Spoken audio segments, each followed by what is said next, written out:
welcome to The Print. My name is Devdatta, and today we are in conversation with prominent Pakistani journalist Moeed Pirzada. In order to give you a little bit of context before we start the discussion, Moeed, along with seven others, has now been given life imprisonment sentences in Pakistan for digital terrorism and for abetting mutiny during the 9th May riots in 2023 that happened post the brief arrest of Imran Khan in Pakistan. Military installations were destroyed and there was a lot of chaos. And then the military cracked down on every dissenter.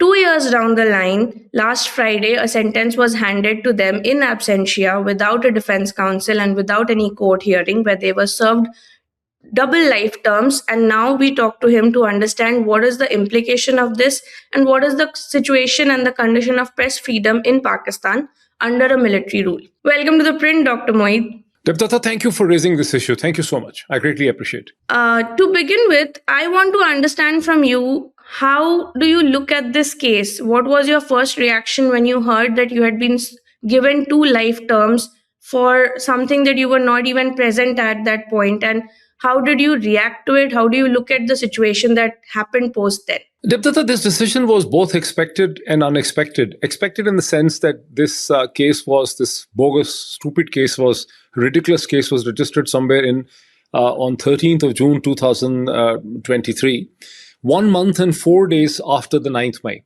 So illegally speaking, it was an afterthought.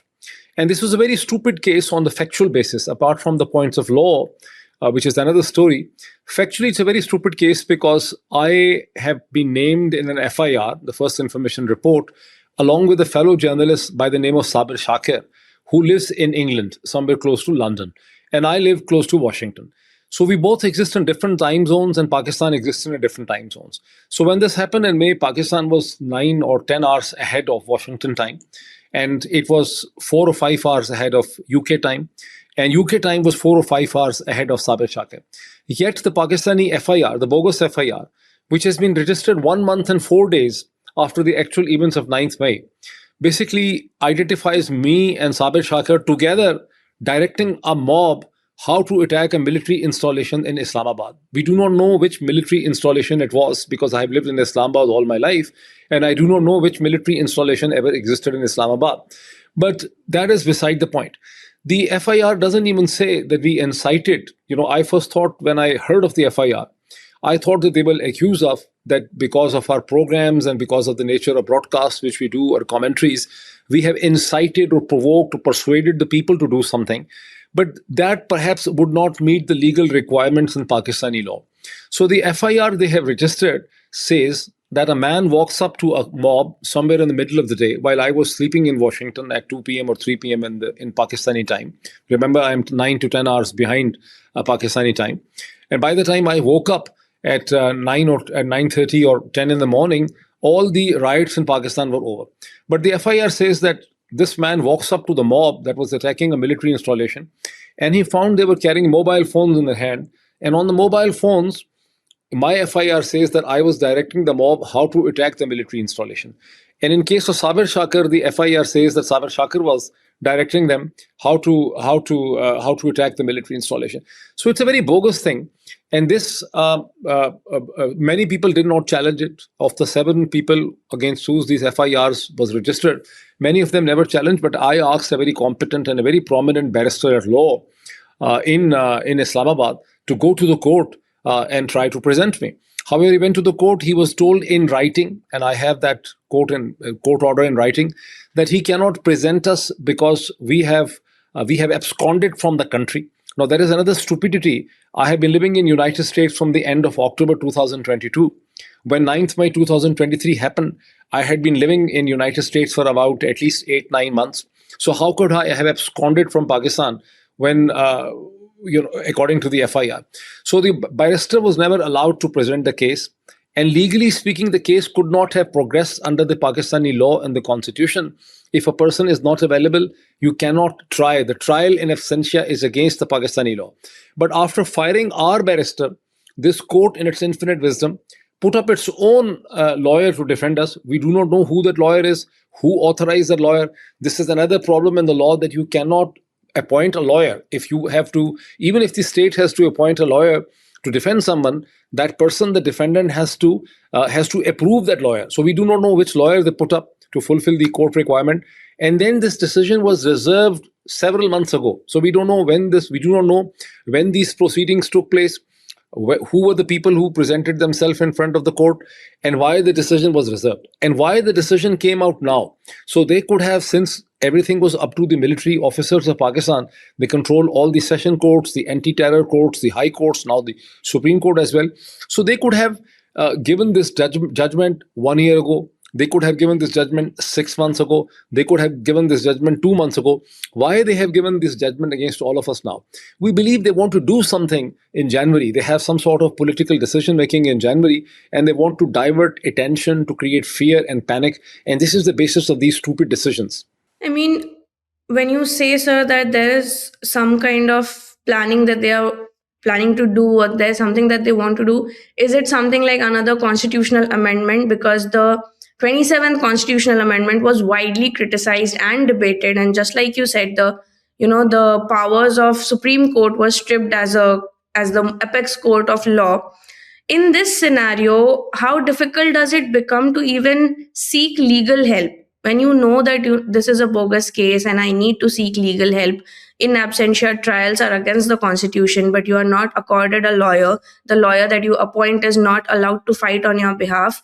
What kind of a legal hurdle does that create for you, and what will be the implications of this if and when you return to Pakistan? So there are two sets of questions, Devdatta. First is this, that what are they trying to do? Are they trying to do another legal thing like 28th Amendment? We keep on hearing that after the 26th and 27th Amendment, now they also want to bring a 28th Amendment to the Constitution of Pakistan. So this could be one possibility. The other is this, that United States President Donald Trump is expected to physically attend the World Economic Summit meeting in Davos on 21st or 22nd of January in Switzerland. And he wants to announce the formation of the International Stabilization Force, which will be a Muslim force, and Donald Trump wants Pakistan to be part of that force. Now, Pakistan military also wants to be part of that force because that brings them a lot of leverage, international connectivity, and a certain kind of high profile in the region. But they have problem that this decision is going to be extremely unpopular within Pakistan. So one thing is they want to divert attention. They want to create fear and panic in the overseas diasporas and the journalists like myself, not to offer any criticism or critique of that decision. The other is they are facilitating an atmosphere for bringing 28th Amendment. Now, when we talk of 28th Amendment, we have to keep in mind that as a result of the 26th and 27th Amendment, the judiciary in Pakistan has been almost finished. There is no real courts left in Pakistan. Now, why I say courts are not left in Pakistan? Because the session courts, the district courts, and the anti-terror courts were ultimately working under the direction and supervision of the high courts. The way the high courts and Supreme Court have been weakened and done away with, the possibility, the position of the district courts and session courts is totally finished. So, as a result of 26th and 27th Amendment, the structure, the powers, the functionality, the appointment of the judges has been seriously interfered with. The composition of the Judicial Commission of Pakistan has been changed in such a way that judiciary has become very weakened. An appellate, a Federal Constitutional Court, FCC, has been created as a separate bench, which is totally filled up with judges that are favorite or handpicked and selected by the military. As a result of which, the Supreme Court of Pakistan has been turned into a merely appellate court, where people can actually go and appeal against if someone gets a death penalty or whatever punishment, they can appeal against those decisions. The possibility of the Supreme Court to analyze the constitutional, whatever happened in Pakistan with the constitutional lens, has been done away with.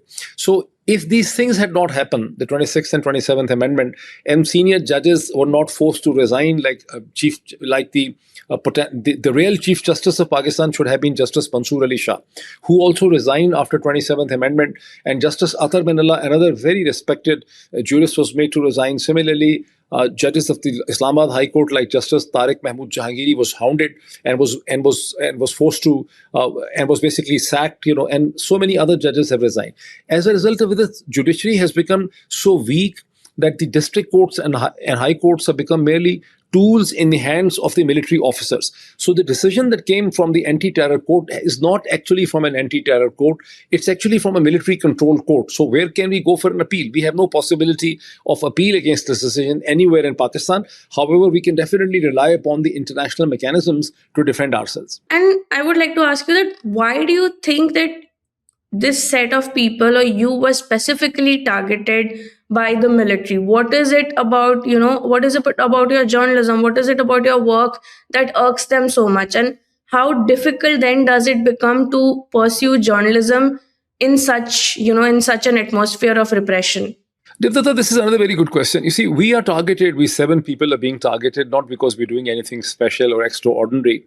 The kind of comment and analysis I offer, I can say that there are hundreds and if not thousands of common Americans and Europeans who offer the same kind of critique of their governments and the executive authority. When I live in the United States and I look how fiercely and ferociously the American social media or the American analysts attack the policies of the government. What is really happening is just that the media in Pakistan has been totally tyrannized. As a result of the state tyranny, the media in Pakistan has been totally repressed. It has been silenced. They're very good journalists in Pakistan, very bold people, but journalists in the last 3.5 years, since April 2022, for the first time, the mainstream journalist, for instance, for the very first time in the past 20 plus years, since 2002, when the satellite television opened up in Pakistan and TV anchors became household name, a prominent television anchor, Shahid Arshad Sharif, was gunned down in Kenya, apparently by goons or by people indirectly hired by the Pakistani military.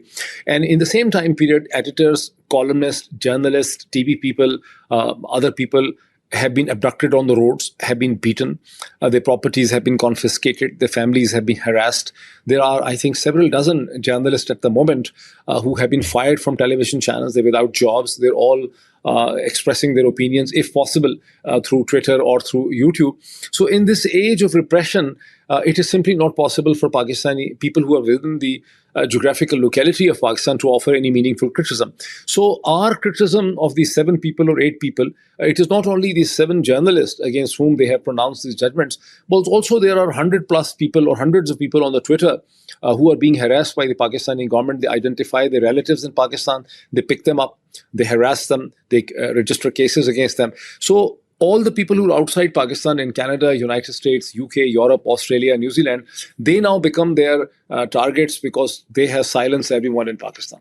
And how difficult, then I would also like to know that under the current military rule, or I would say under Munir's doctrine, how is journalism then shaping up in Pakistan? How do you think is there a new crop of journalists in the new generation who are trying to, kind of make a shift or move away or speak up against the kind of repression that is following? I know that newspapers and prominent big newspapers, daily newspapers, national dailies like Express Tribune, to some extent even Dawn, is now being asked to perhaps cut down on its reporting or even ban certain topics where you are not allowed to report. Articles are being removed, they are being taken down. In such a situation, how would you say that, how is the Munir doctrine shaping up the future of journalism in Pakistan? It's an interesting term. I never heard this term, Munir doctrine, before. It's definitely a very interesting term to define what's happening in Pakistan. Journalism in Pakistan, in simple words, is dead. The kind of tyranny, the kind of repression, the kind of fear that exists in Pakistan, no meaningful journalism can take place. Yes, there is a body, there is a corpus, there is 31 television channels, there are several newspapers, there are hundreds, maybe thousands and thousands of people whose livelihood is related to the industry. So industry exists in terms of mass, in terms of a physical existence, but it has lost all its spirit, all its soul. So there is no real journalism that is happening in Pakistan. Whatever is happening from outside Pakistan or by people who are offering comments on Twitter through pseudonyms. So there are also very interesting new dimension where you see that people who are artists of artificial intelligence, very prominent is Bilal _AI on Twitter. There's another one which is Shararti _AI. And there's so many others, and Keto Reborn. So these people are using AI to develop develop very interesting graphic presentations of what's happening in Pakistan. And their satire, which is so pungent, it is 100 times more pungent than what I am able to say, is also really hurting the military regime in Pakistan. So reaction is coming from the overseas Pakistanis or from the hidden people. No one by his name, by his address, from within Pakistan can offer assistance or meaningful comment. On the basis of that, sir, then how difficult is it if if prominent people like journalists or people or someone like you who is currently not in the country, how difficult does it then become for the common citizens or for human rights activists? I know that recently Iman Mazari and her husband Hadi Ali, they were put in court because of tweets that they did against the military. Then there is the recently amended PECA law. A lot of journalists, around 99 journalists, have been booked under PECA law, and the 99 journalists are only in Punjab. And the larger state of Pakistan, of course, the way it's implemented is in a different manner. Then, how does it feel, or what does it mean to be a Pakistani living under a military regime, which, I would say that though it is the lines between the civil military are straddled very closely, in per se it is a military regime that is controlling who you talk to, what do you speak about, what are the things that you're allowed to speak about. In that scenario, what would you say the present situation of Pakistan is like? As I described, the Pakistani situation is a situation of, in a country of 250 million people, it's a situation of utmost repression and fear. Everyone is insecure. People sometimes are even afraid of taking my call. People are afraid of coming out. They hate this regime. In the entire history, 77-year of history of Pakistan, there has never been a regime that has been so unpopular. Historically, even General Zia was very unpopular, but he still had two things that were going for him. One was his Islamization agenda, so he had the support of the religious parties and Islamic activists. And also because of the Afghan war, the so-called Afghan jihad against the Soviet Union, when the Soviet Union occupied Afghanistan in December 1979. So there was an Afghan war against the Soviet occupation of Afghanistan. And General Zia became popular because of that. He was seen as a Muslim crusader who was supporting the resistance of the Afghan Mujahideen with the help of the West. But the present regime is very unpopular. They don't really have any agenda that gives them. They're trying to find different kind of agendas, like trying to go ahead, develop a good relationship with Donald Trump, trying to send the Pakistani forces to to Gaza for the International Stabilization Force. They're continuously struggling to find an agenda that can give them longevity and that can sustain the rule. But it's a very unpopular regime. So as a result of it, they run and they rule by fear. There is no journalism in Pakistan at the moment. Every kind of comment is coming from outside, and that is why they are increasingly targeting the overseas Pakistanis in Britain and in United States. What they do is this: when people protest outside Pakistani consulate or the embassy, or people write tweets, they identify them with the help of the Nadra electronic data, which is the record. And for instance, they take up the pictures of the protesters, they match the visual matching, they check the configuration through the visual data.